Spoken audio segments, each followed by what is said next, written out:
Vous voici sur le stand de l'ADIT, l'association française des DIT. Vous pouvez voir en ce moment Jordan Tavernier en train de travailler donc, sur le logiciel Prelight. Ce logiciel nous permet, dans toute la suite Filmlight, de proposer à des directeurs de la photographie du contenu de plus en plus qualitatif. Nous ne travaillons de moins en moins avec des luttes, sauf quand nous sommes avec DaVinci Resolve ou LiveGrade, par exemple. Prelight est un logiciel très intéressant parce qu'il permet de conserver tout au long d'une chaîne ce qu'on appelle des BLG. Ces BLG permettent d'échanger entre un DIT, un directeur de la photographie et un étalonneur def, tout un tas d'informations qui, une fois compilées, ne perdent jamais et ne se dégradent pas tout au long d'une chaîne tout au long d'un color pipeline, tout simplement. Les DIT ont un rôle très fondamental depuis l'apparition du numérique, parce qu'ils permettent d'accompagner les directeurs de la photographie, d'avancer main dans la main avec eux, de les guider par moments sur l'exposition à choisir. Nous sommes donc un petit peu aussi responsables du diaphragme sur les caméras. Nous avons aussi tout un tas d'autres choses. Nous faisons de la formation avec l'association. Nous avons aussi un rôle de plus en plus important parce que nous sommes passés en moins de 7 ans de 5 membres à 29 aujourd'hui en France. Certains membres ont d'ailleurs développé un site internet qui s'appelle The DIT Book. Ce site permet de regrouper en Europe tous les DIT travaillant donc sur les territoires et permettre aussi aux productions de trouver ville par ville le poste adéquat. Un opérateur QTake, un DIT, un data manager ou encore un opérateur Phantom. Nous nous sommes dit en fait qu'il était important de réunir tous ces métiers parce qu'ils sont en constante évolution. Nos machines sont devenues de plus en plus compactes, comme sur cette petite station que vous pouvez voir ici. Il existe une multitude de loueurs caméras sur Paris et en Europe qui fournissent ce matériel.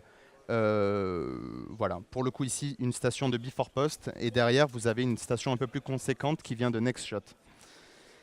Le travail de DIT étant en constante évolution, nous sommes aussi en constante évolution avec tous les logiciels que nous utilisons. La version qu'Alexandre utilise ici est celle de la 5e version de Prelight. Elle permet un contrôle beaucoup plus fin de la colorimétrie en général et elle permet aussi aux opérateurs de parler avec un langage qui leur est propre. Par exemple, ils ont rajouté un outil qui s'appelle la balance et qui permet très simplement à un opérateur de demander moins un stop ou de rajouter du diaphragme sur sa caméra tout simplement. L'association des DIT avec ses 29 membres possède à l'intérieur de ses membres donc, une quinzaine de DIT, tous les autres membres étant des data managers et certains qui sont aussi des opérateurs QTake depuis quelque temps.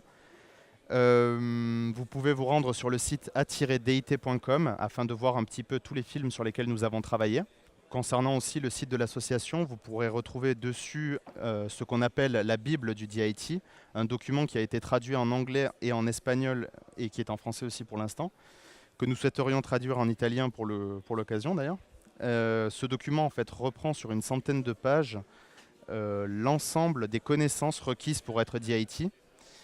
Être un DIT, ça demande en fait tout un tas de mélange de connaissances parce qu'il faut être à la fois assistant caméra, à la fois avoir des notions de directeur de la photographie, aussi des notions d'étalonneur, des connaissances en électricité, des connaissances en fait dans tout un tas de domaines, y compris dans le motion, comme sur After Effects typiquement.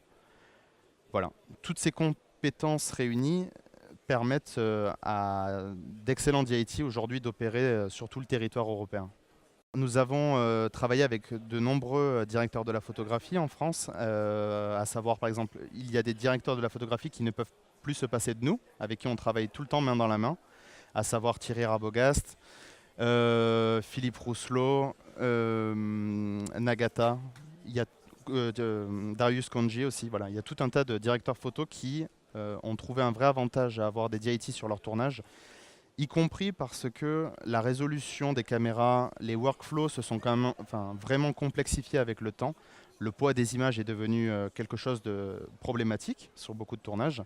Et d'avoir une, deux ou trois personnes en charge de ces choses sur un tournage, c'est d'une importance fondamentale. En termes de préférence, c'est vrai que les outils ont vraiment évolué depuis les premières bases, avec les premières choses que nous pouvions faire au tout début du numérique et Pomfort qui est arrivé ensuite avec son logiciel LiveGrade.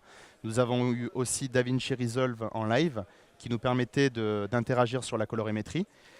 Par la suite, c'est Filmlight qui est en train, je pense, de faire le vrai changement avec donc l'apparition des BLG, parce que ça nous permet donc d'avoir un contrôle total sur les conversions à exécuter entre les différents écrans sur lesquels nous allons travailler.